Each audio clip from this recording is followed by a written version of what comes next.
सत्संगत जी, प्यार से कहना धन्यकार जी। हो रहे हैं कि कुछ खराब हमें बोल रहे हैं, तो बात वही कि हर किसी के अंदर जब ये परमात्मा दिखता है तो एक अच्छाइयों को ही भक्त उठाते हैं, किसी की कमियों को इस तरह संसार के आगे नहीं उछालते। एक दिल में अगर वाकई ही एक कंसर्न है उस इंसान के लिए, तो उस इंसान को डायरेक्टली जाके उसके पीठ पीछे एक बैक बाइटिंग नहीं, उसको सामने जाकर बोला जाता है कि ये जो आपने बात कही वो ठीक नहीं थी, इसमें अगर आप सुधार कर लें तो वाकई ही आपका सुधार हो जाएगा, अगर आप अपने थोड़ा बिहेवियरल चेंज लेके आएंगे।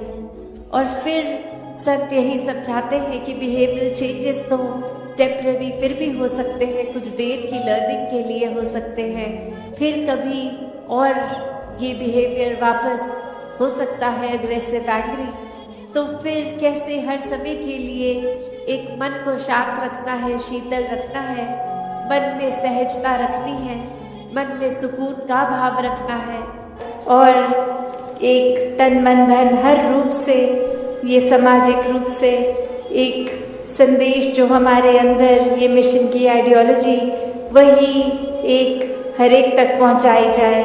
दातार हर एक पे कृपा करे कि हर कोई अपने जीवन में इस तरह सेवा करे, इतनी अनकंडीशनल सेवा हो कि रूप चाहे कोई भी मिल जाए, आज सेवा कैसी लगी है, कल कैसी, बस वो भाव पूर्णता से समर्पित भाव हो, वो फिर जीवन इस तरह भक्ति में हो कि फिर संगत के लिए एक दिल दिमाग सभी का हर एक के लिए कि किसी को कोई नुकसान ना पहुँचे, हर किसी के लिए एक बरकतें हों, एक दिल हर किसी के लिए पिघलता हो, एक ऐसा सेवक का भी जीवन जो आज चाचा प्रताप सिंह जी का भी जिक्र, तो ऐसा ही सेवा का भाव उनके मन में भी और पूरे परिवार ने भी अभी जो अरदास करी कि ऐसे मिशन में भी एक समर्पित रूप की सेवा अर्पण करते हुए आज भी परिवारों में भक्ति का माहौल एक जो बरकरार है, आगे भी ऐसे बढ़ते चले जाएं, तो दातार हर किसी पे कृपा करे। तो भक्तों ने हमेशा वो अच्छाई की ओर ही रुख करना सिखाया है कि परिस्थिति अगर इस परमात्मा ने दी है तो अच्छी ही होगी। एक अगर उस परिस्थिति को अच्छा नहीं समझ रहे हम, तो वो हमारी कमी है। इस परमात्मा ने तो पूर्ण किया है इस परिस्थिति को भी। जब इस परमात्मा ने हमको जो कुछ दिया वो परमात्मा का जो दान है, तो ये परमात्मा जहाँ पूरा है तो परमात्मा की दी हुई हर परिस्थिति भी पूर्ण है। फर्क सिर्फ हमारे नजरिए का होता है कि उसको हम किस तरह देख रहे हैं, उस परिस्थिति में से हम निचोड़ क्या निकाल रहे हैं, उससे सिखलाई क्या निकाल रहे हैं। क्या हम सिर्फ हमारे अनुसार कुछ नहीं हुआ तो उसके वजह से इस परमात्मा को ही कोस रहे हैं, या ये भी मान रहे हैं कि ये ही हमारे लिए बेस्ट है और कैसे इसमें वरदान छुपा हुआ है। तो एक ये नजरिया भक्तों ने हमेशा से जो जिया कि आध्यात्मिक पहलू अपना हर किसी ने जहाँ एक बहुत ही उस नजरिए का बनाना है कि जीवन में ये शरीर मिला है, ये मटेरियलिस्टिक वस्तुएं मिली हैं, घर बार रिश्तेदारी बहुत कुछ मिला है, तो क्या इसी में पूरा समय रहकर इस परमात्मा के लिए समय नहीं निकालना, या फिर एक चुनाव अपना है कि इस परमात्मा के प्यार के रंग में ऐसे रंगे जाएं कि कोई दुनियावी रंग फिर छू नहीं सकता। ये पक्के का रंग, ये एक हर समय रहने वाला रंग, और इस रंग को जिसने भी अपने ऊपर लगाया वो हमेशा के लिए आनंदित हो गए। एक जीवन हर समय के लिए झूम झूम के जिया गया, और ये चेतनता ब्रह्म ज्ञान से जहाँ एक ये स्पिरिचुअल लाइफ में तो हर समय ये बहुत ही अच्छा माध्यम है टूल। पर एक और बात भी देखी जाए कि अगर हम कोई दुनियावी कोई मटेरियलिस्टिक अपनी रिस्पॉन्सिबिलिटी कोई काम काज भी कर रहे हैं, कुछ भी कर रहे हैं, तो उसमें भी चेतनता होनी बहुत जरूरी होती है। चाहे वो अक्सर छोटा सा एग्जाम्पल ड्राइविंग का भी कि सड़क पे होते हैं तो अक्सर वही पंक्ति बार बार नजरों के आगे आती है कि सावधानी हटी दुर्घटना घटी। तो ये हर समय चेतनता की बात है कि कहाँ पे हैं हम इस समय, वो एक एक पल का हमें होश वो खबर उस पल में ही रहें, वरना तो सोच एक सेकंड लगता है इधर उधर भागने में, ध्यान भटकने में। तो कैसे जहाँ उपस्थित है शरीर वहाँ मन को भी उपस्थित रखना है और ये चेतनता हर समय की जीवन में हो। तो फिर बात वही आती है जहाँ से हर बात की ही शुरुआत है, ये परमात्मा, ये निराकार, ये जो बेरंगा है, इसके एहसास में हर समय रहना एक पॉसिबल है। एक हर एक पल इसी के एहसास में जीना संभव है और ये कोई बहुत कल्पना की कोई किताबी बातें नहीं है। हर कार्य करते हुए इसके ही एहसास में अगर रहा जाए तो ये परमात्मा हमारे जीवन में और गहराई से उतरता है।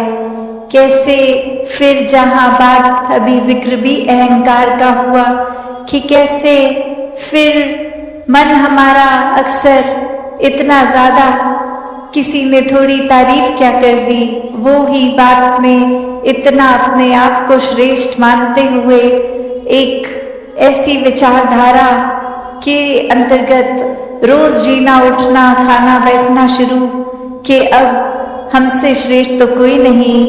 हर एक जीवन में हमने सोसाइटी में कुछ मान सम्मान पा भी लिया तो वो मान सम्मान एक किसी तरह की अपनी ही अहंकार का कारण बने नहीं। जहाँ जिस रूप में भी हम जीवन में प्लेस्ड हैं वो हमारे लिए अहंकार का कारण नहीं, विनम्रता का कारण होना चाहिए।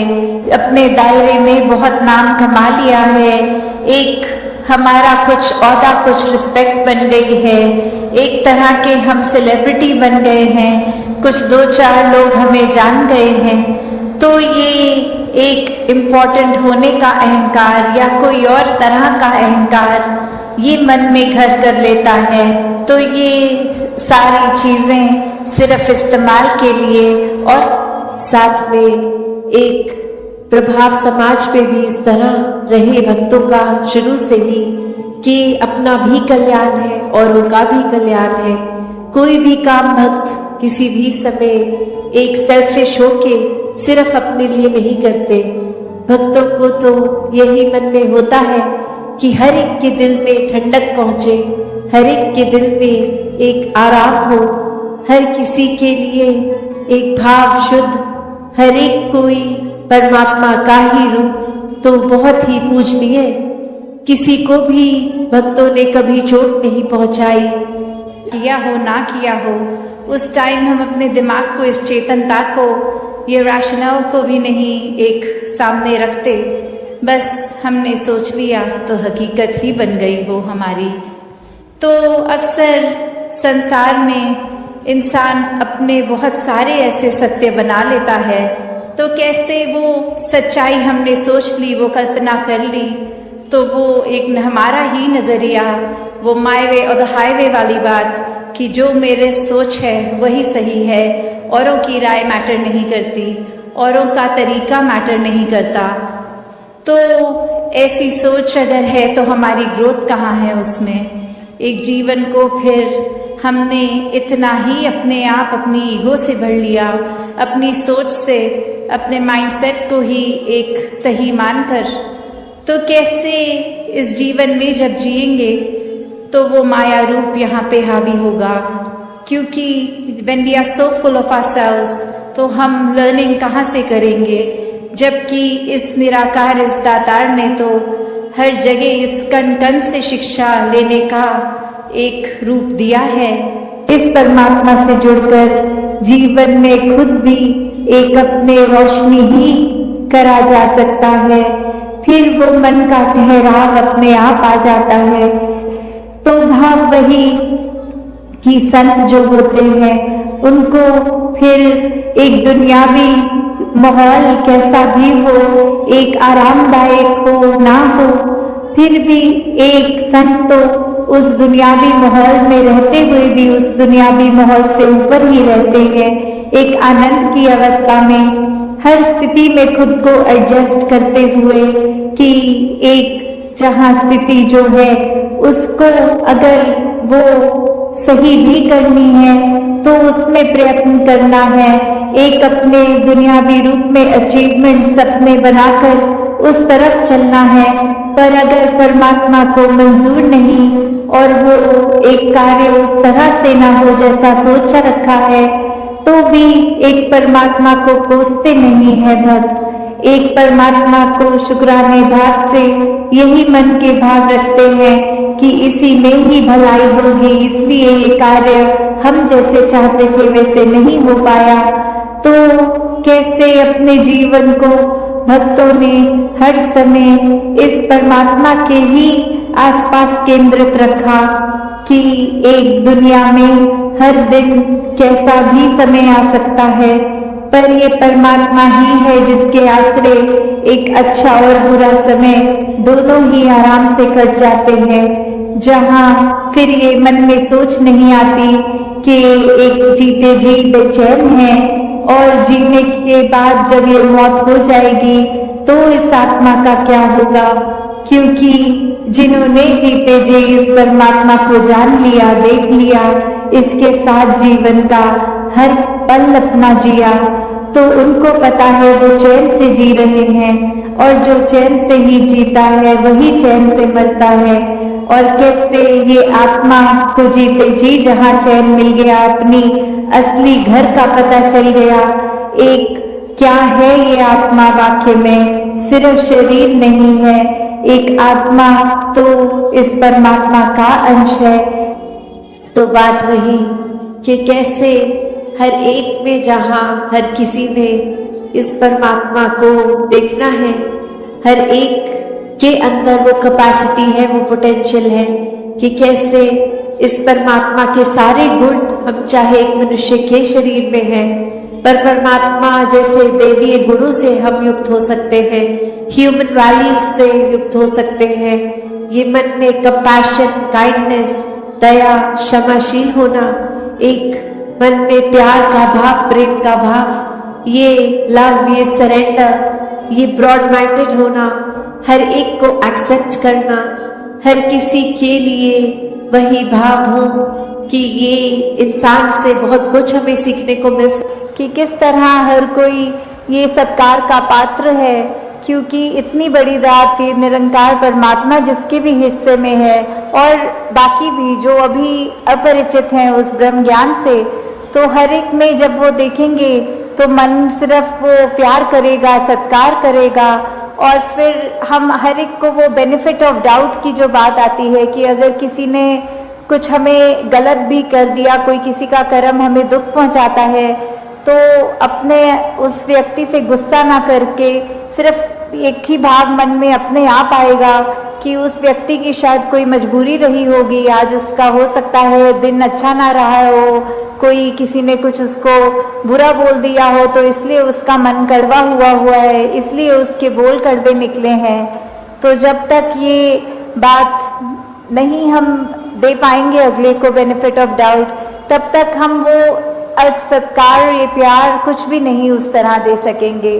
क्योंकि हम अपने आप को तो बहुत जल्दी उस तरह माफ़ कर देते हैं कि चलो ये चीज़ हमसे गलत हो गई, कोई बात नहीं, हम अपने आप को माफ़ कर रहे हैं। पर वही अगर सामने वाला व्यक्ति कुछ अगर गलत करता है तो एकदम से हम उसका एक वो जजमेंट पास करते हैं, हम ये सोच विचार कर लेते हैं कि ये इंसान को तो आज के बाद मुड़कर देखना भी नहीं है।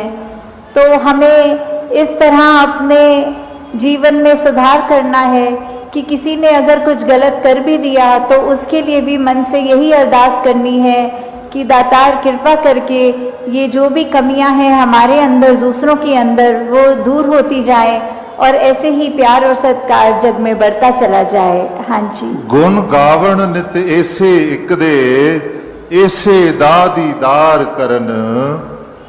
तो ये जो दीदार की बात होती है, किसका गुण गाना है, किसके दीदार करने हैं, तो वो ये परमपिता परमात्मा निरंकार, ये जो एक ऐसी सत्ता है जो शुरू से है, वो हमेशा से कायम दायम रहने वाली, कि कैसे हम जब तक वो एक निरंकार जो इस तरह से देखा जाए, अगर एक व्यक्ति दूसरे को देख रहा है तो उनकी आंखों के बीच में भी वो है, वो अपनी पलकों से भी नजदीक है, जैसे बोलते हैं शारक से भी नजदीक।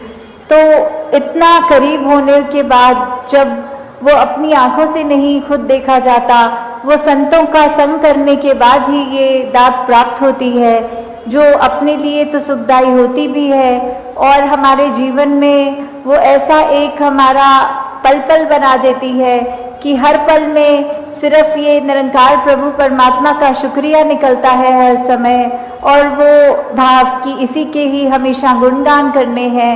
फिर बाकी चीज़ें लगता है कि है, सबकी इम्पोर्टेंस अपनी है, पर निरंकार से ज़्यादा इम्पोर्टेंट कुछ नहीं, इस परमात्मा से ज़्यादा ज़रूरी कुछ नहीं। हाँ जी। इसे एक दे नाल जोड़ के बेड़ा जग दा पार करन। तो ये बेड़ा जग का, इससे क्या मतलब हो रहा है? इससे सिर्फ यही बात कि हम जब जीवन काल की यात्रा अपनी जी रहे हैं तो उसमें हमें क्या एक ऐसा जो बोलते हैं कि एक परमानेंट चीज़ क्या है, कि जो सबसे मजबूत चीज़ जिसने वो स्थिर है, उसने कभी हमारे उतार चढ़ाव के साथ उतरना चढ़ना नहीं है। जैसे एक तूफान आता है तो हमें बोला जाता है कि कोई ऐसी चीज़ को पकड़ लो, जैसे पेड़ या कुछ जो अपना ज़मीन के अंदर इतनी मजबूती से जिसकी नींव गड़ी हो, ताकि वो हवा फिर हमें उड़ा नहीं सकती। हमने एक ऐसी स्थिर चीज़ को पकड़ लिया है जिसके कारण हम भी, वो हवाएं हमको उड़ा के नहीं ले जा सकती। तो ऐसे ही जीवन में हम अपने जीवन को तब तक अपना अच्छे से जीवन जी सकेंगे जब तक हम ये निरंकार के साथ अपने मन से ना जुड़े, तब तक वो एक जीवन भी हमारे उतार चढ़ावों के साथ फिर उथल पुथल मचाता है मन में। तो निरंकार का ही आसरा लेना है, निरंकार में ही अपनी श्रद्धा रखकर ये वो बात करनी है कि हमें ये अब जो स्थिर चीज़ मिल गई है, जो कभी एक सब किसी भी सिचुएशन में अपनी जगह से नहीं हिलती, तो हम फिर वो एक मजबूती का और सहारा लेते चलते जाते हैं और हमारा मन भी और सहारा पक्का करके एक विश्वास और बढ़ाकर फिर हमारे जीवन में ऐसे भी कोई कर्म नहीं हो पाते जो अपने लिए भी नुकसानदायक हों और औरों के लिए भी नुकसानदायक हों। हाँ जी। श्वास श्वास सिकनु सिमरण दूजा कदे त्यावण ना। तो फिर जब एक ये लगन लग जाती है निरंकार के साथ, ये अपने इसको हम हर पल अपने जहन में, अपने ऐसे कर्मों में, अपने भावों में पल पल, वो हमें पता भी नहीं लगता कि जिस तरह सांस लेना होता है उसके लिए कोई खास समय अलग से नहीं निकलता, कुछ भी करते हुए हम वो श्वास लेते हैं, वैसे ही ये निरंकार का एहसास हमारे मुख से उस तरह कभी तो शब्द रूप में भी सिमरन निकलता है और कभी अगर कोई अन्य काम में व्यस्त हो तो भी वो एक लिव जुड़ी जिसको बोलते हैं निरंकार के साथ। तो जब वो हो वहाँ पे हम रहे पूरे समय, तो दिन में कुछ भी करते चले जाएं पर लगातार एक चीज़ एक कांस्टेंट रहती है, वो है कि ये निरंकार का एहसास। तो जब तक हम वो सिमरन रूप में अपना नाता निरंकार से और गहरा करते जाएं, जितना अधिक से अधिक हो सके मन में भी करें और बोल से भी सिमरन करें, ताकि वही बात कि ये निरंकार ही है जो सही मायने में सब कुछ है और बिना उसके कुछ भी नहीं, और वो खुद भी सब कुछ होते हुए ना उस तरह दिखता है, पर फिर भी इतने गुण बिल्कुल निर्गुण होते हुए भी। तो हमें भी ये सब ज़्यादा से ज़्यादा ऐसे कोशिश करनी है कि हम बिल्कुल वही गुणों को अपने जीवन में उतार पाएं, उसी तरह अपने जीवन को चला पाएं जिस तरह युगों युगों ने संतों ने चाहा है कि एक कर्म हमारे ऐसे बनते जाएं, एक ऐसा हमारे दिल से दिल का रिश्ता इस निरंकार प्रभु परमात्मा से जुड़े। हाँ जी। कहे अवतार और पूरे गुरसिख एक नु कदी भुलावन ना। तो फिर ये जो एका है, ये निरंकार की तरफ इशारा करते हुए कि जो भी पूर्ण गुरसिख होंगे, जिनको ये ब्रह्म ज्ञान की दात प्राप्त हो गई और उसके बाद वो अपने अहंकार को तज के ये उस तरह एक सिर्फ इस एक ही के साथ ही जुड़ा हो, चाहे वो किसी भी भाव से हम लेते हों, जो अपनी श्रद्धा से जो भी बुलाना चाहे, तो उसके साथ जब तक जुड़े हैं, इसका एहसास करते हुए, तो ही सब कुछ है। नहीं तो वो एहसास जिस पल खो दिया, समझो वो जीवन काल वहीं थम गया, या फिर वो भी नहीं पता लगता कि कब वो पतन की ओर एक हमारे सोच विचार बन जाते हैं। तो हमें किस तरह ये अपने अंदर और मेहनत करनी है कि बस ये एक जो है। सत्संग जी प्रेम से कहना, सत्संगत आज चारों तरफ अशांति फैली हुई है, चारों तरफ हमें हाहाकार सुनाई दे रहा है। मानवता, इंसानियत धूमिल होती जा रही है। तो इसीलिए बार बार महापुरुष और ध्यान अग्रसर करा रहे थे। यहाँ कोई दुनियावी प्रलोभन नहीं दिए गए, बल्कि इस बात के ऊपर जोर दिया गया कि भक्ति कोई दुनियावी प्राप्तियों के साथ जुड़ी हुई शर्त नहीं है कि कोई दुनियावी प्राप्तियां होंगी तो हम सत्संग करेंगे, हम सुमिरन करेंगे, हम परमार्थ पर चलेंगे। यहाँ तो बल्कि दुनियावी प्राप्तियां, वस्तुओं से इंसान का ध्यान उस तरफ मोड़ा गया है जहाँ पर आनंद है। दुनियावी प्राप्तियां हो जाने के बाद भी क्या इंसान खुशी हासिल कर लेता है? जिनके पास वस्तुओं की कमी नहीं है, क्या वो खुश हैं? हमें आंकड़े बताए जाते हैं कि किस कदर जहाँ पर सामर्थ्यें हैं, दुनियावी पदार्थों की कमी नहीं है, पर कैपिटा इनकम बहुत है, लेकिन वहाँ पर सुसाइड लेवल्स भी काफ़ी ऊंची रेशो वाले हैं। इस प्रकार से हम संसार की तरफ जब देखते हैं तो महापुरुषों ने ये निचोड़ निकाला है कि इंसान तो दुनिया से और दुनिया के सिलसिलों से सुख की उम्मीद करता है। महापुरुषों ने निचोड़ निकाला कि जे सुख को चाहे सदा तो शरण राम की ले, कि इंसान अगर सदैवी सुख चाहता है, कुछ पलों के लिए नहीं, not just for few moments, always, सदा, जे सुख को चाहे सदा।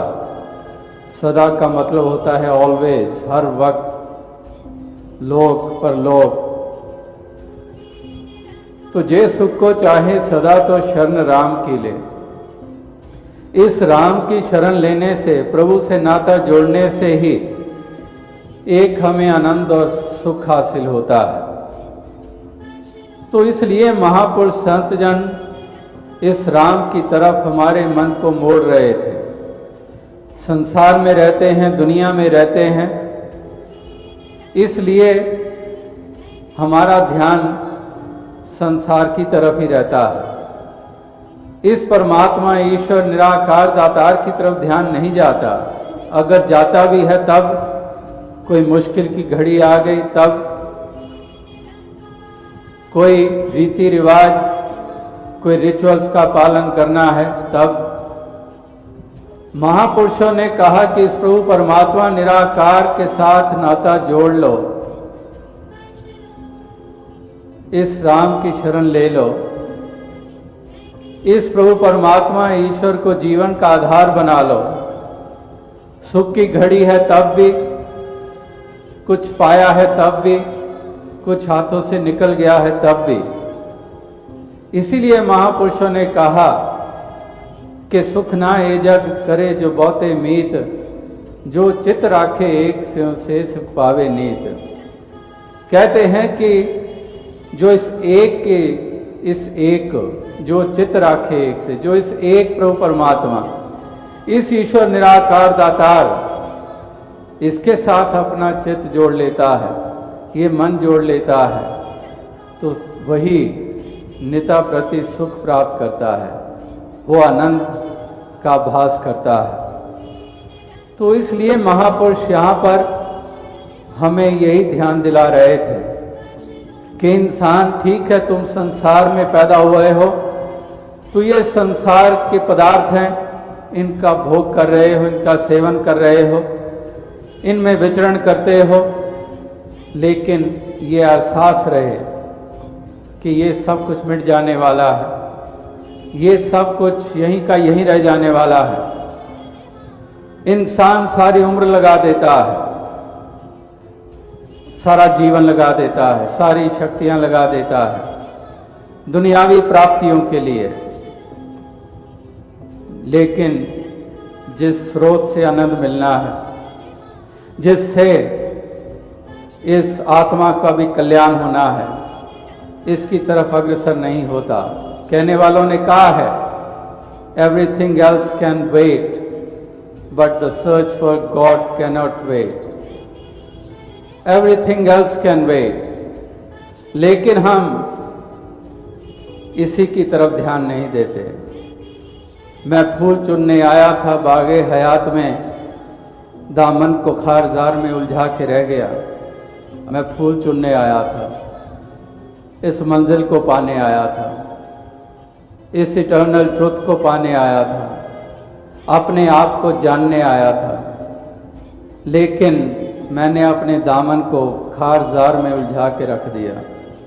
कांटों में ही उलझा रहा, विषयों विकारों में ही पड़ा रहा, मौज मेले में ही पड़ा रहा, छीना झपटी में पड़ा रहा, तेरे मेरे में उलझा रहा, निंदा बखीली में पड़ा रहा, दूसरे को हंसता देखकर जलता रहा, और इस प्रकार से हर प्रकार के एक मैंने ऐसे साधन अपनाए, लेकिन मैंने वो यत्न नहीं किया जिसके बारे में कबीर जी ने कहा कि ज्ञान रतन का जतन कर।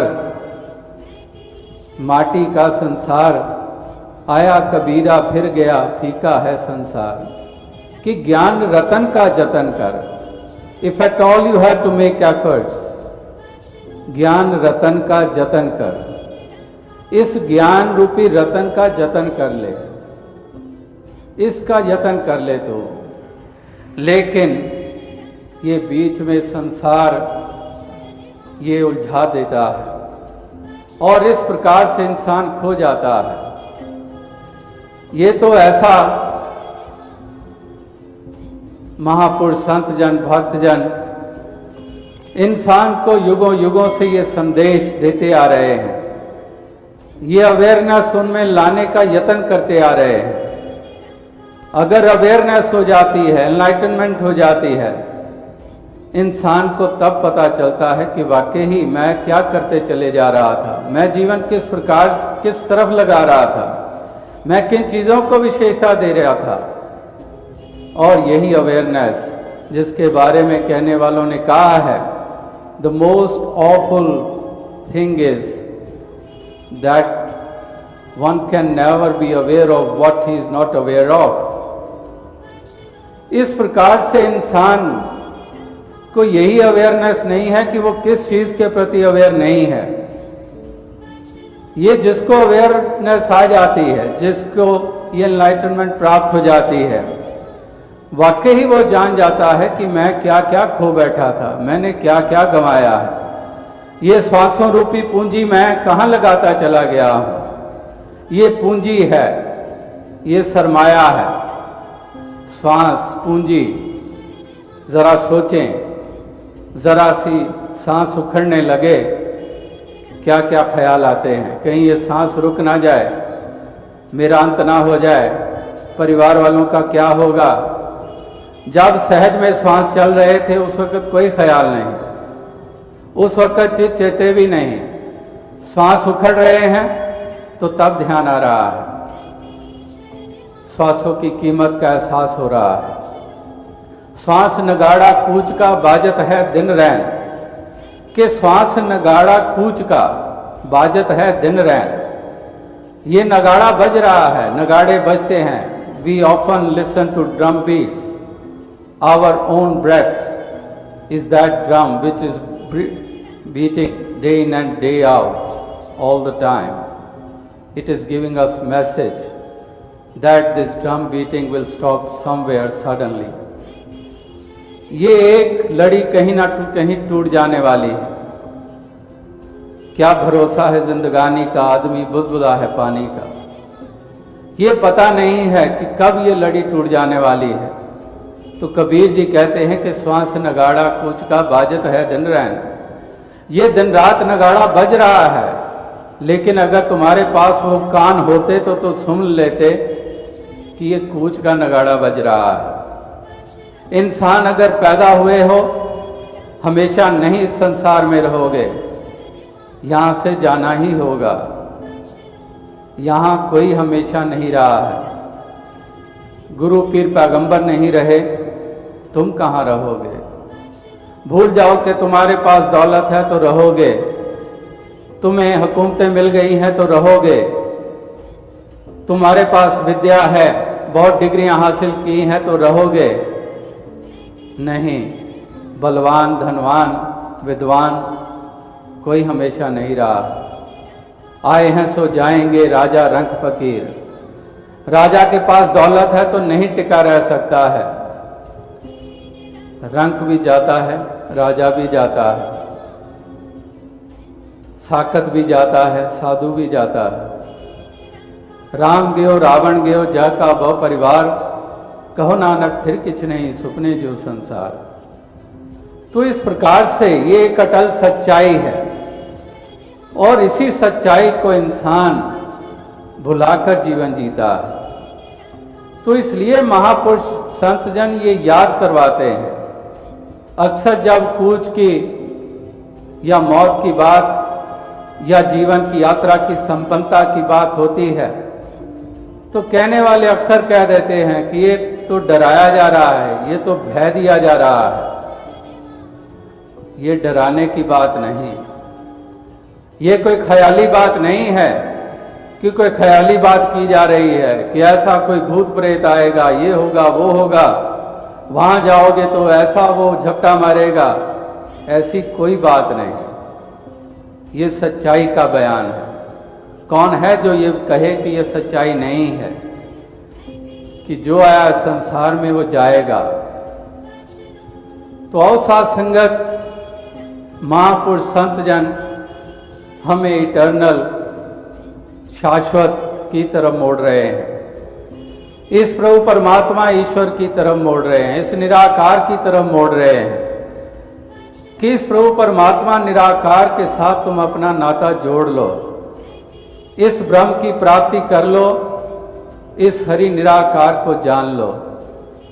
ये आत्मा रोशन हो जाएगी, आत्मा के भ्रम मिट जाएंगे और आत्मा का कल्याण हो जाएगा।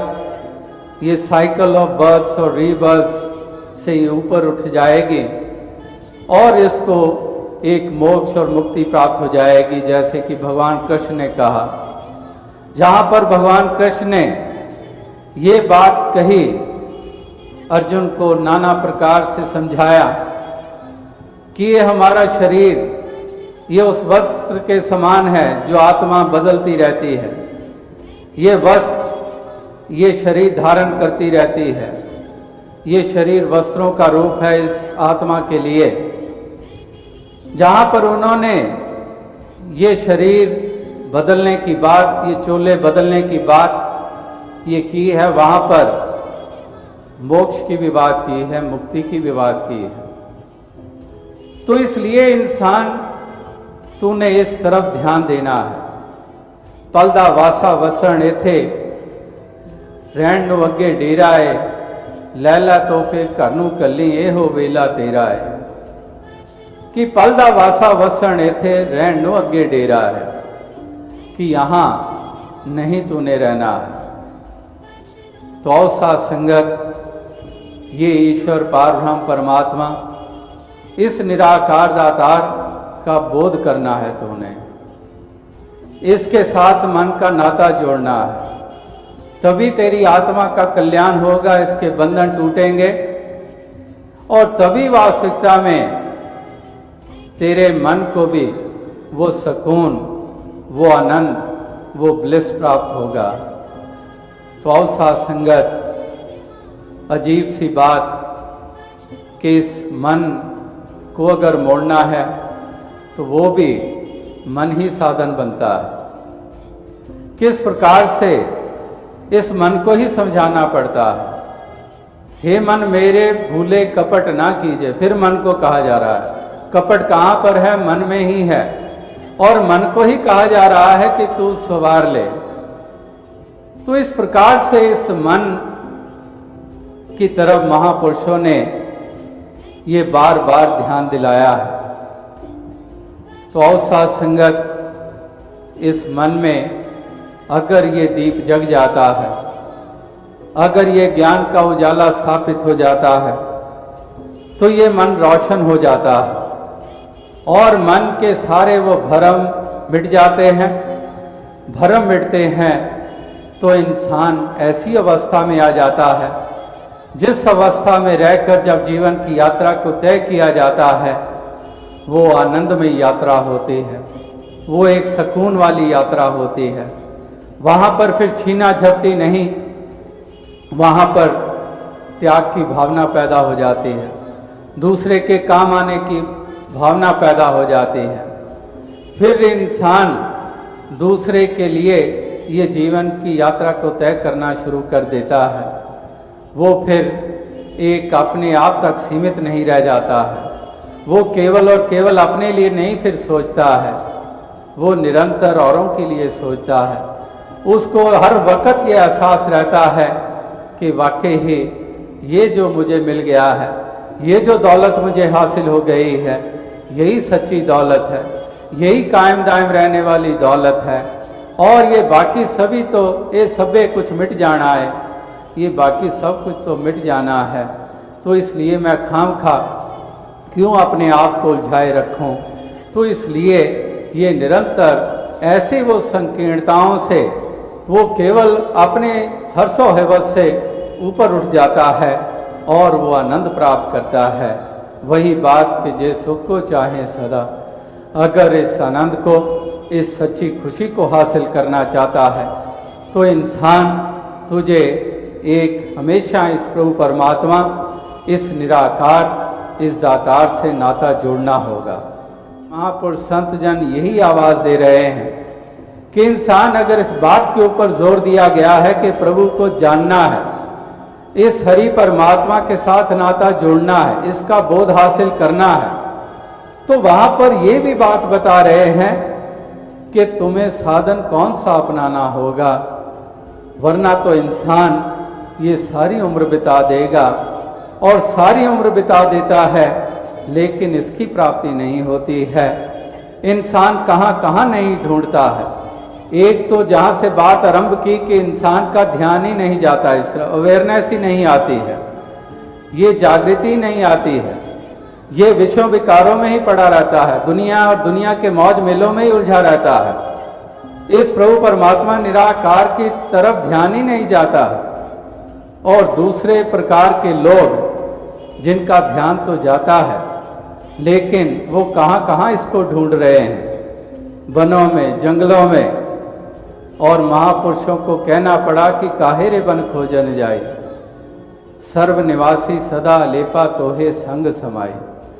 कि काहे रे बन खोजन जाए, कहाँ ढूंढ रहा है, मोको कहाँ ढूंढे बंदे रे, मैं तो तेरे पास रे, मैं तो तेरे करीब हूँ, है निकटे सूझे नहीं, धृग धृग ऐसी जिंद, तुलसी यह संसार को भयो मोतिया बिंद। कि एक मोतिया बिंद आ जाए, कैटरैक्ट आ जाए, तो हम सभी जानते हैं कि चीज होते हुए भी करीब नहीं दिखाई देती है, हो भी नहीं और हर जा हो, हर जगह पर हो, हर जर्रे में किस शान से तुम जलवा नुमा हो, हर जर्रे में तेरी सूरत, हर पत्ते पे तेरा नाम।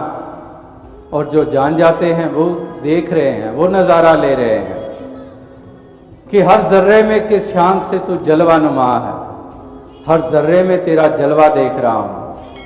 और मोतिया बिंद भयो मोतिया बिंद, मोतिया बिंद है तो कहाँ नज़ारा ले रहा है, हर जर्रे में कहाँ नज़ारा ले रहा है। तो हर जर्रे में सूरत तेरी, हर पत्ते ते तेरा नाम, इधर उधर चार चुफेरे तेरी सूरत तकदा। तो इस प्रकार से जिनको ये नज़र मिल जाती है वही ये नज़ारा ले पाते हैं। दीदार की तलब के तरीकों से बेखबर, दीदार की तलब है तो पहले निगाह मांग। कि एक दीदार की अगर तलब है तो वो केवल निगाह ही चाहिए, वही ज्ञान चक्षु, वही ज्ञान नेत्र, वही ज्ञान की निगाह। ये आंखें तो देखती हैं, लेकिन अगर ज्ञान नहीं साथ जुड़ता तो आंखें होते हुए भी बेमायने हो जाती हैं। ज्ञान अंजन गुरु दिया, अज्ञान अंधेर विनाश, हरि कृपा ते संत भेटिया, नानक मन प्रगास। तो इस प्रकार से ज्ञान अंजन गुरु दिया। तो ये आंखें, ये ज्ञान की आंखें जिनको मिल जाती हैं तो वही एक ये नज़ारा ले पाता है। तो ये फॉर्मलेस अजीब सी बात लगती है। तो कबीर जी को पूछो, कबीर जी तुम क्यों कह रहे हो कि मैं सर्व निरंजन डीठा, डीठा देखने को कहते हैं। क्या कबीर जी के लिए परमात्मा सॉलिड हो गया था? नहीं, कबीर जी के लिए भी ये फॉर्मलेस एंटिटी था। फिर क्यों कह रहे हैं कि मैं दर्शन ले रहा हूं? तो आओ साथ संगत, कहने का तात्पर्य क्या है? कहने का भाव यही है कि महापुरुष संत जन यही पुकार पुकार कर कह रहे हैं, यही इंसान को आवाज दे रहे हैं, यही इंसान को संदेश दे रहे हैं। मिशन की मुख्य आवाज यही है कि पहले इंसान इसको पाले, फिर वास्तविकता में बाकी जितने पहलू, भाईचारे का अगर जिक्र कर रहा है, इस यूनिवर्सल फादर को जान लिया तो यूनिवर्सल ब्रदरहुड स्थापित करने में तो योगदान दे लेगा। एक ब्रदरहुड की फीलिंग्स जाग जाएंगी अगर जान लेगा तो पहले नो गॉड ये वर्शिप। हजरत ईसा मसीह जी ने भी कहा कि नो गॉड ये वर्शिप। जिसकी पूजा अर्चना करता है इस परमात्मा को जान लो। और जिसने जान लिया तो फिर वो कहता है कि मुक गया सब झगड़ा चेड़ा। अब सारे झगड़े समाप्त हो गए हैं क्योंकि मैंने इस परम पिता को जान लिया है। जब जान लिया है अब कोई झगड़ा बाकी नहीं रहा है। तो भाईचारा, ब्रदरहुड, ये भाईचारा स्थापित करने में हम अपना योगदान देने लग पड़ेंगे। हम भाईचारा भंग करने में नहीं, भाईचारा बढ़ाने में लग जाएंगे। और अगर बोध नहीं है, इस एक को एक करके जाना नहीं है, तो फिर तो इंसान जो आज कर रहे हैं, दूरियां पैदा कर रहे हैं, एक पड़ोसियों के बीच में दीवारें खड़ी कर रहे हैं, पगड़ी और टोपी को अलग अलग किया जा रहा है, हिंदी और पंजाबी को अलग अलग किया जा रहा है, राम की जय बुलाने वाले अलग हैं, अल्लाह कहने वाले अलग हैं, गॉड कहने वाले अलग हैं, और गॉड भी अलग है, परमात्मा भी अलग है, अकाल पुरख भी अलग है। ये हमें समझाया जा रहा है, ये बताया जा रहा है, क्योंकि खुद अज्ञानता में है, खुद अंधकार ढो रहे हैं, अज्ञानता में खुद हैं तो और हमें क्या देंगे, यही हमारे मनों में बात भरेंगे। तो और साथ संगत, जैसे वो शेरदास काफ़ी अरसा पहले बोला करता था कि शहर में उसको भी रहने के लिए घर न मिला जिसके हाथों ने कई शहर बसाए होंगे। कि शहर में उसको भी रहने के लिए नहीं मिला जिसके हाथों ने कई शहर बसाए होंगे। तो इंसान ये युगों युगों से ये अज्ञानता के, ये हर्षो हवस के, ये संकीर्णताओं के ये प्रमाण ये देता आया है। ये अभिमानी बन के जीवन जीता आया है। ये लोभ लालच में रहकर जीवन जीता आया है। ये बनावटों को सच से ज़्यादा विशेषता देता आया है। क्षण भंगुर को शाश्वत से कहीं अधिक मानता आया है। और इस प्रकार से इंसान अपने जन्म को कौड़ियों के भाव, वही जो गोल्डन अपॉर्चुनिटी, जो हीरे जैसा जन्म है, कौड़ी बदले जाए, ये कौड़ियों के भाव इस जन्म को ये गंवा के ये चला जाता है।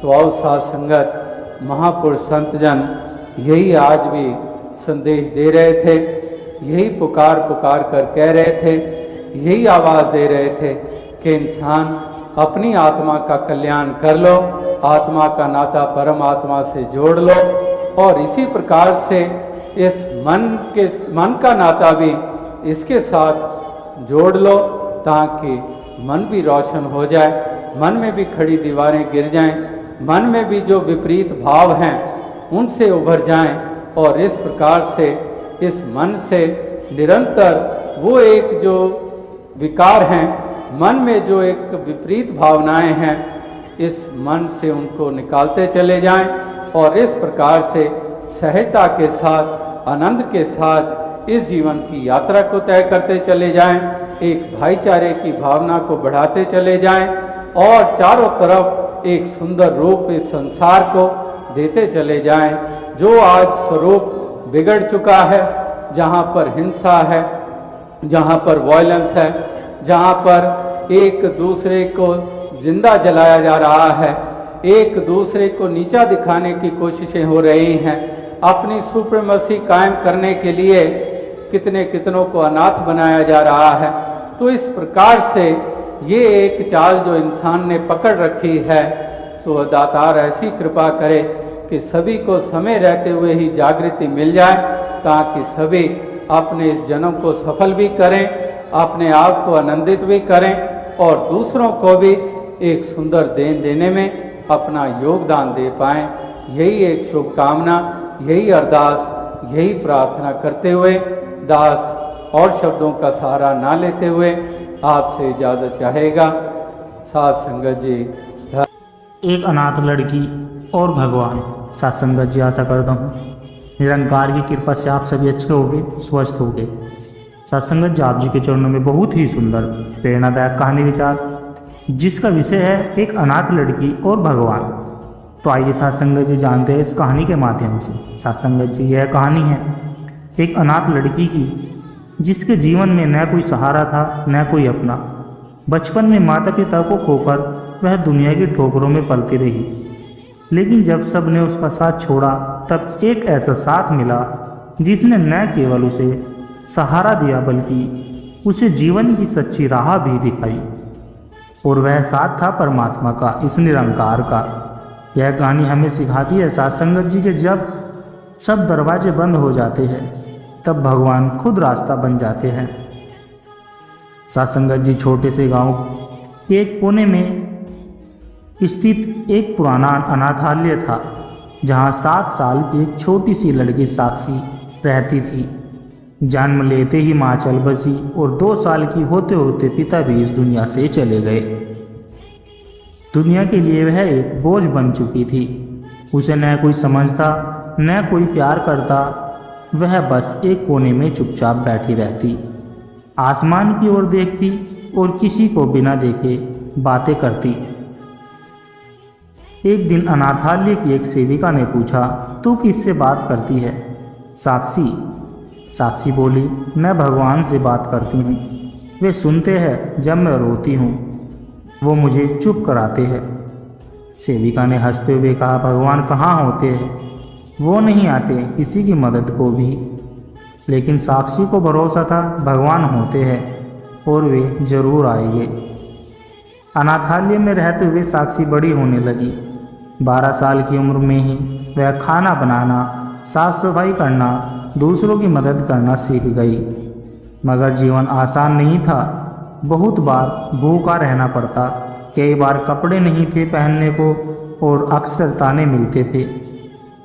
एक रात वह बस उदास थी, आसमान की ओर देखते हुए बोली, हे भगवान, हे निरंकार प्रभु परमात्मा, क्या आप सच में हो? अगर हो तो मुझे एक बार मिलो, मैं थक गई हूँ, मैं रो नहीं सकती अब। उसी रात सपने में एक वृद्ध संत दिखाई दिए। उन्होंने साक्षी से कहा, साक्षी, भगवान किसी रूप में नहीं आते, वे हर रूप में होते हैं।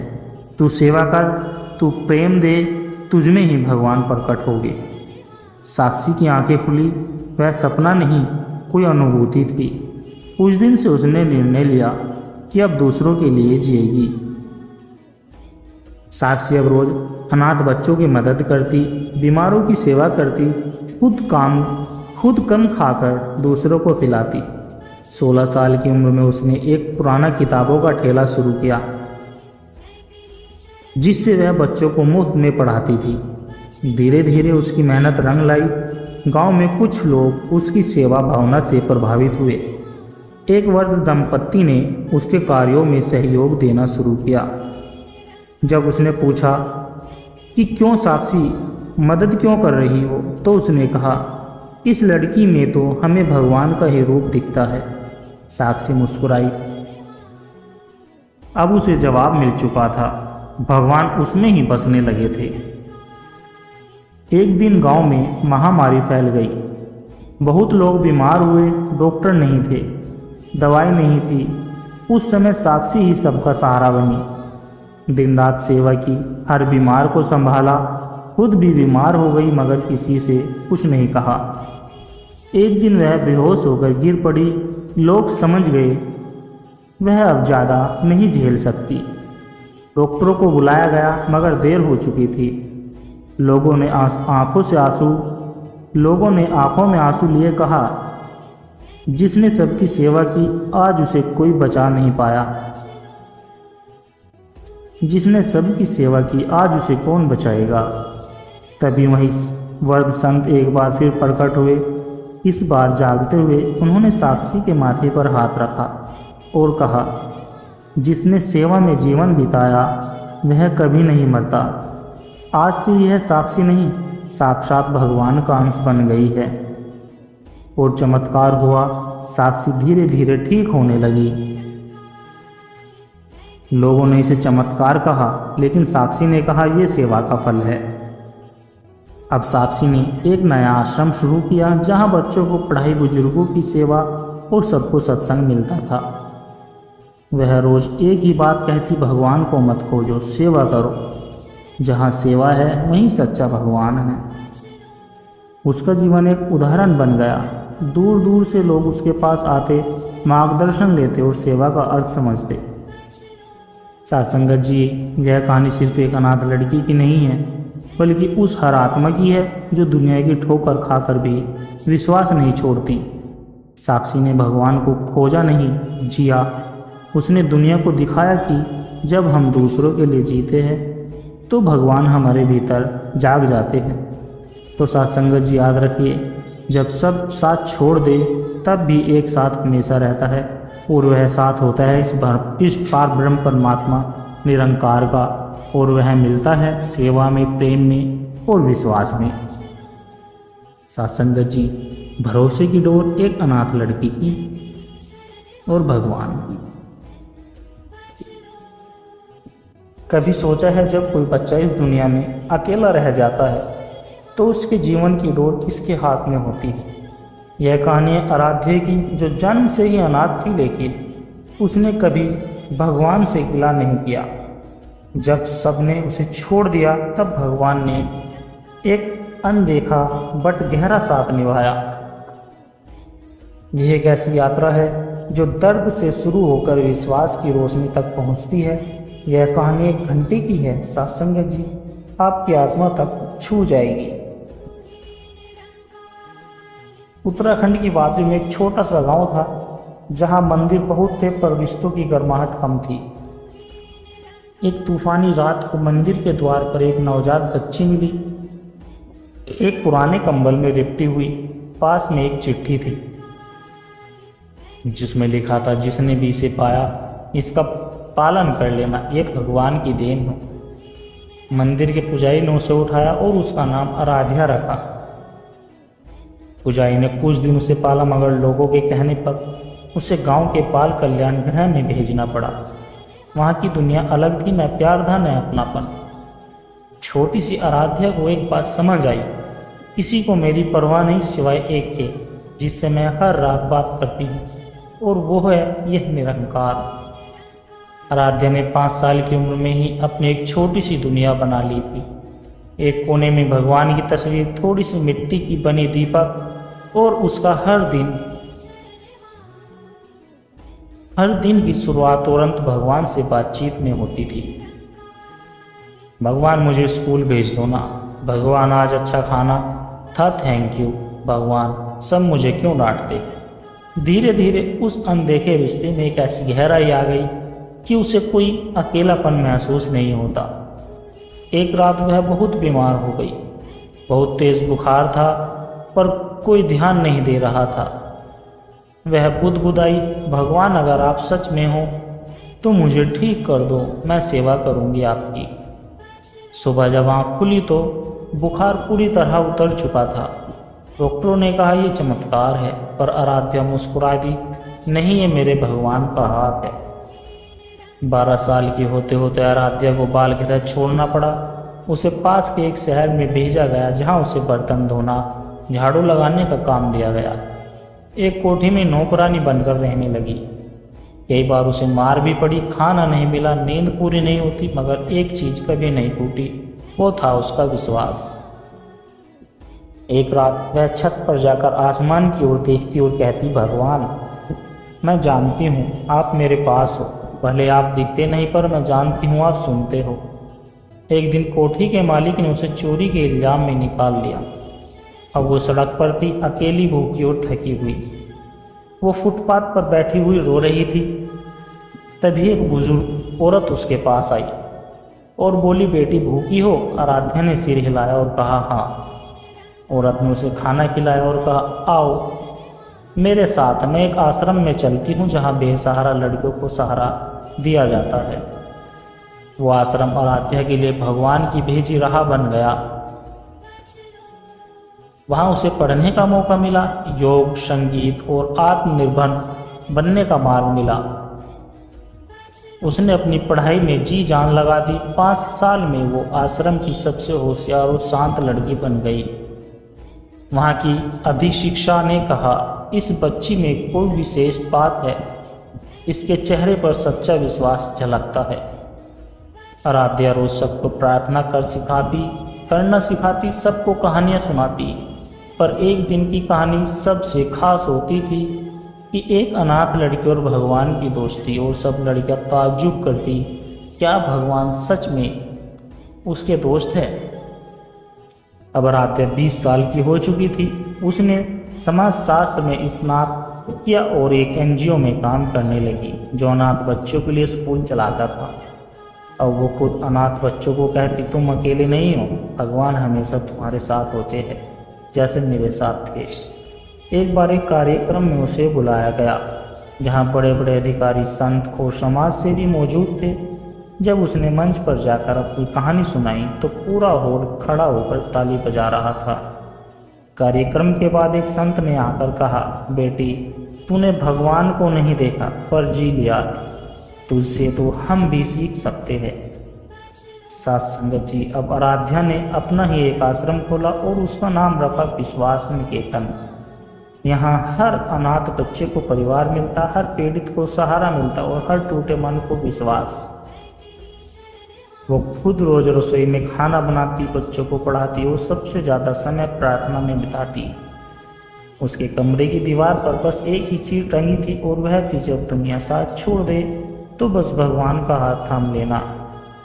सत्संगत जी, आराध्या खामिया में सिखाती है कि भगवान को देखना जरूरी नहीं, महसूस करने की कला होनी चाहिए। जब इंसान सबसे टूटता है तब वही टूटा हुआ मन सबसे मजबूत रिश्ता भगवान से बना लेता है। यह कहानी एक विश्वास की डोर की है जो एक अनाथ लड़की को दुनिया का सहारा बना देती है। साथ संगत जी, मौन की पुकार, आत्मा और परमात्मा की मुलाकात।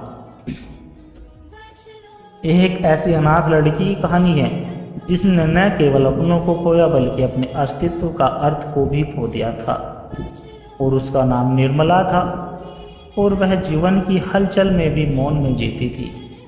यह कहानी हमें बताती है सत्संग जी के परमात्मा को पाने के लिए मंदिरों में भटकने की जरूरत नहीं, बल्कि अंतरात्मा में उतरने की हिम्मत चाहिए। यह यात्रा है मौन से मिलन तक की, आत्मा से परमात्मा की ओर। सत्संग जी, निर्मला का जन्म किसी को नहीं पता था। जब वह 3 साल की थी तो एक नदी के किनारे मिली थी। एक साधु ने उसे आश्रम में ला दिया, पर 10 साल की होते होते वह पूरी तरह अकेली पड़ गई थी। साधु भी शरीर त्याग चुके थे, पर वह रोती नहीं थी, न किसी से बात करती, बस गंगा किनारे बैठती और जल की लहरों को देखती रहती थी। लोग उसे पागल कहते थे, लेकिन कोई नहीं जानता था कि वह प्रश्न नहीं उत्तर ढूंढ रही थी। एक रात निर्मला अकेले नदी के घाट पर बैठी थी। ठंडी हवा चल रही थी, आंखें बंद थी और हृदय में एक मौन का संकल्प उठ रहा था कि हे भगवान, अगर तू है तो मैं तुझसे मिलना चाहती हूँ। मैं नहीं चाहती दुनिया, बस तेरा साक्षात्कार चाहती हूँ। उसी क्षण भीतर से एक आवाज़ आई, मैं तुझ में ही हूँ, तू मुझे बाहर क्यों ढूंढती है। वह चौंके नहीं मुस्कुराई। उसे लगा जैसे कोई अंदर से बोल रहा हो। उसी दिन से उसकी साधना शुरू हुई। वह रोज गंगा किनारे बैठती, आंखें बंद करती और स्वयं में उतर जाती। लोग हंसते, अपेक्षा करते, लेकिन निर्मला की आंखों में शांति बढ़ती जा रही थी। धीरे धीरे निर्मला ने बोलना छोड़ दिया। उसका भोजन कम हो गया, नींद कम हो गई, लेकिन चेतना और प्रेम बढ़ गया। एक दिन एक रुक्मणी नाम की महिला आई और बोली, बेटी तू अनाथ है, चल मेरे साथ घर। निर्मला ने धीरे धीरे कहा, मैं अनाथ नहीं हूँ, मेरा एक पिता है, परम पिता, और वही मेरा घर है। रुक्मणी स्तब्ध रह गई। पहली बार किसी ने इतनी दृढ़ता से भगवान को अपना कहा था। निर्मला ने लिखना शुरू किया, एक पुरानी कॉपी में, लेकिन वह जो लिखती थी वो किसी किताब से नहीं था। वो लिखती थी कि जब मन शांत हो जाए तो भगवान की आवाज़ सुनाई देती है। सत्य केवल भीतर है, बाहर सब माया है। मैं खोजती नहीं, मैं प्रतीक्षा करती हूँ, वो आ जाते हैं। एक संत जब घाट पर आए और उसकी कॉपी पढ़ी तो बोले, तू तो ज्ञानी है, तूने कितना पढ़ा है। निर्मला बोली, कुछ नहीं पढ़ा, बस भीतर झांका है। एक पूर्णिमा की रात थी। निर्मला ध्यान में लीन थी। अचानक उसकी देह स्थिर हो गई, सांस थम सी गई और मुख से ध्वनि निकली, अह ब्रह्माशी, मैं ही ब्रह्मा हूं। उसने आंखें खोली। सबसे तेज प्रकाश था, कोई स्वर नहीं था, पर पूरी प्रकृति जैसे नृत्य कर रही थी। वह समझ गई, मैं जिसको ढूंढ रही थी वह मैं ही हूँ। प्रेम ही ईश्वर है, मौन ही ईश्वर है। निर्मला गांव-गांव जाती, पर भाषण नहीं देती, बस मौन रहती और बच्चों को ध्यान सिखाती, बूढ़ों को प्रेम देती और बीमारों को शांति देती। लोग उसे अब माँ निर्मला कहने लगे। वह कहती नहीं थी, लेकिन उसकी आंखों में ऐसा प्रेम था कि देखने वाले को सुकून मिलता था। एक दिन जब निर्मला 33 वर्ष की हुई, वह गंगा किनारे बैठी और धीरे धीरे अपने श्वासों को समर्पित करने लगी। उसने अपनी आखिरी पंक्तियों में लिखा कि मैं अब कहीं नहीं जा रही, मैं हर एक के मौन में समा रही हूँ। जब जब कोई आंखें मूंदेगा और हृदय से पुकारेगा, मैं वहीं मिलूंगी, अपने परमात्मा के रूप में। सत्संग जी यह कहानी हमें सिखाती है कि अनाथ वह नहीं जिसे कोई अपनाता नहीं, बल्कि वह है जो खुद को नहीं पहचानता। निर्मला अनाथ थी, लेकिन जैसे जैसे उसने आत्मा की खोज की, वह ईश्वर से मिलती गई। वह निर्मला नहीं रही, वह निर्मल आत्मा बन गई जो हर भक्त के मौन में बोलती है। सत्संगत जी,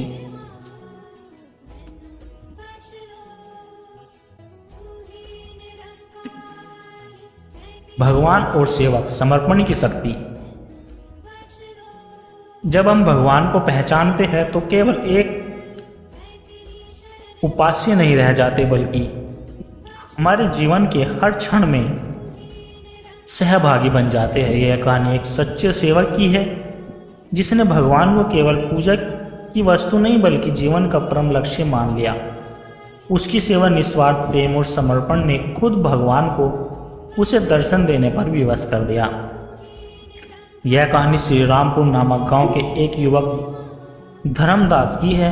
वह एक गरीब ब्राह्मण था, पढ़ा लिखा नहीं था, कोई बड़ा ज्ञान नहीं था, पर दिल में अपार श्रद्धा थी। धर्मदास का एक ही नियम था कि हर दिन प्रभु की सेवा और हर रात प्रभु का स्मरण। वह मंदिर की सफाई करता, दीपक जलाता, भजन गाता और श्रद्धालुओं को जल पिलाता। लोग उसे पागल कहते, पर वो सब मुस्कुराकर कहता, मैं सेवक हूँ और यह सेवा ही मेरा स्वर्ग है। एक दिन गांव में सूखा पड़ा, लोग शहर भागने लगे। धर्मदास से कहा गया, अब भगवान तुम्हारे काम नहीं आएंगे, देख लो, छोड़ो ये सेवा टेवा। धर्मदास ने उत्तर दिया, जिस दिन मेरा विश्वास डगमगाएगा वही मेरी मृत्यु होगी। मैं भगवान की सेवा भूखा रहकर भी कर लूँगा। अगर वह मंदिर में अकेला था, कोई दर्शनार्थी नहीं, कोई भोग नहीं, कोई दान नहीं, मगर वह प्रतिदिन अपने हाथों से तुलसी खींचता, मंदिर धोता और कहता, हे प्रभु, मैं तो सेवक हूँ, तू चाहे तो दिख, न चाहे तो भी सेवा जारी रही। एक रात एक बूढ़ा साधु आया, भूखा प्यासा, थका हुआ। धर्मदास ने बिना पूछे उसे भोजन कराया, पैर धोए, अपने बिस्तर पर सुला दिया। साधु बोले, तुम मेरी सेवा क्यों कर रहे हो? मैं कोई भगवान नहीं हूँ। धर्मदास बोला, आप यात्री हो, प्रभु के ही अंश हो, जो आया वही मेरा भगवान है। साधु मुस्कुराए, पर मन ही मन बोले, इसकी परीक्षा पूरी हो चुकी। रात को वह साधु अंतर्ध्यान हो गया और अगली सुबह धर्मदास को एक दिव्य प्रकाश ने घेर लिया। एक ऐसा स्वर गूंजा कि धर्मदास घबरा गया, पर वही मंदिर की मूर्ति से भगवान विष्णु प्रकट हुए। भगवान बोले, तेरी सेवा ने मुझे आकर्षित कर दिया। मैं तेरे प्रेम के वश में आ गया। तू भूखा रहा, अकेला रहा, फिर भी सेवा नहीं छोड़ी। बताओ, सेवा क्या वरदान चाहिए? धर्मदास की आंखों से आंसू बहने लगे। प्रभु, मुझे कोई वरदान नहीं चाहिए, बस ये सेवा जीवन भर चलती रहे और अगला जन्म भी सेवक बनकर मिले। भगवान मुस्कुराए, तू इस युग का सच्चा भक्त है। जहाँ लोग मुझे चढ़ावे और वर्त में खोजते हैं, तूने सेवा से मुझे पा लिया। अब धर्मदास का जीवन बदल गया।